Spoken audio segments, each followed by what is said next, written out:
அன்பர்களே, இந்த பதிவில் நாம் பஞ்சபட்சி மாந்தரீகத்தை உருவாக்கிய சித்தர்கள் ஒவ்வொரு மனிதருக்கும் ஆகாத நாள் எது என்பது பற்றி பார்ப்போம்.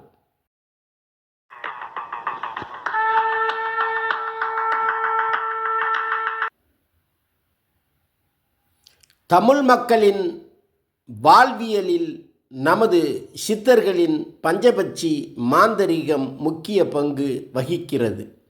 அது மனிதர்களின் பெயர்களை அகாரம், இகாரம், உகாரம், யகாரம், ஒகாரம் என 5ஆக பிரிக்கிறது.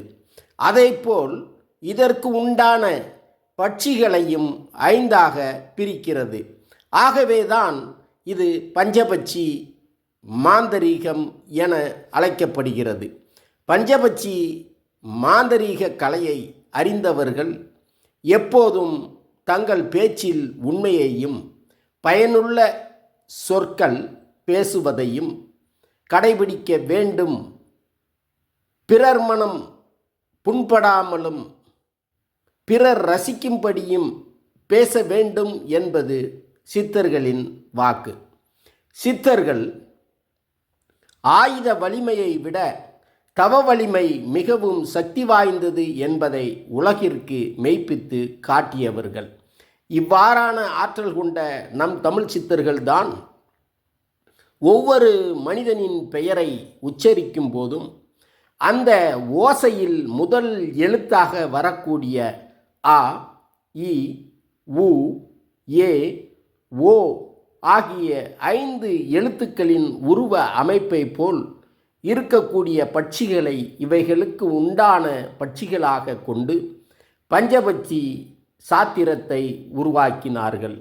அந்த வகையில் ஆவிற்கு வல்லூரும், ஈவிற்கு ஆந்தையும், ஊவிற்கு காகத்தையும், ஏவிற்கு கோழியையும், ஓவிற்கு மயிலையும் என பஞ்சபட்சிகள் ஆக்கினார்கள்.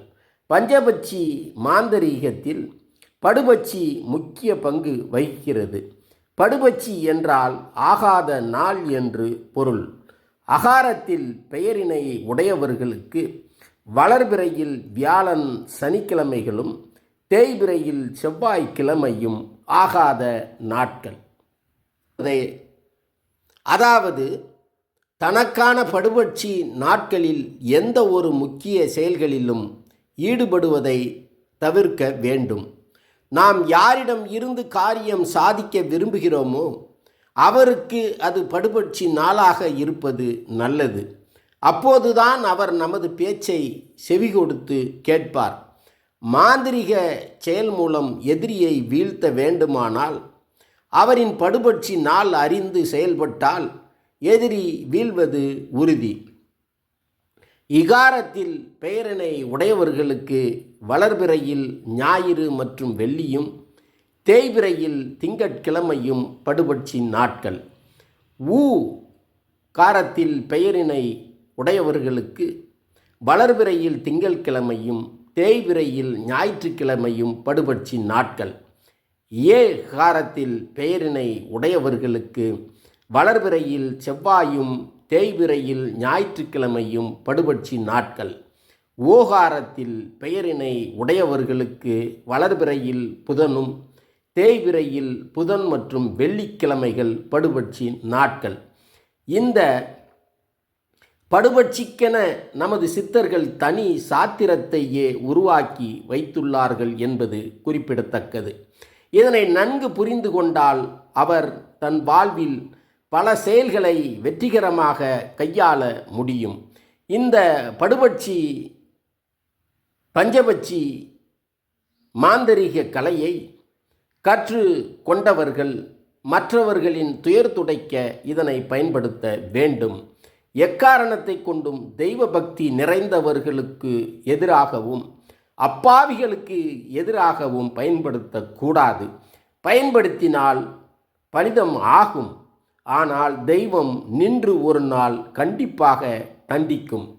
பொதுவாக உரு ஏற திரு ஏறும்.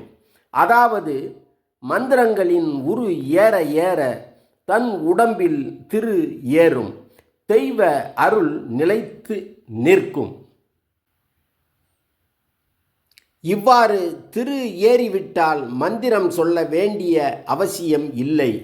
திரு ஏறியவர்கள் கண்களை மற்றவர்கள் நேருக்கு நேர் பார்ப்பதற்கே திணறுவர். திரு ஏறியவர்கள் பார்வைப்பட்டால் பேய்கள் அலறி ஓடும். திரு ஏறியவர்கள் ஆசீர்வதித்தாலும் சாபமிட்டாலும் பலிக்கும்.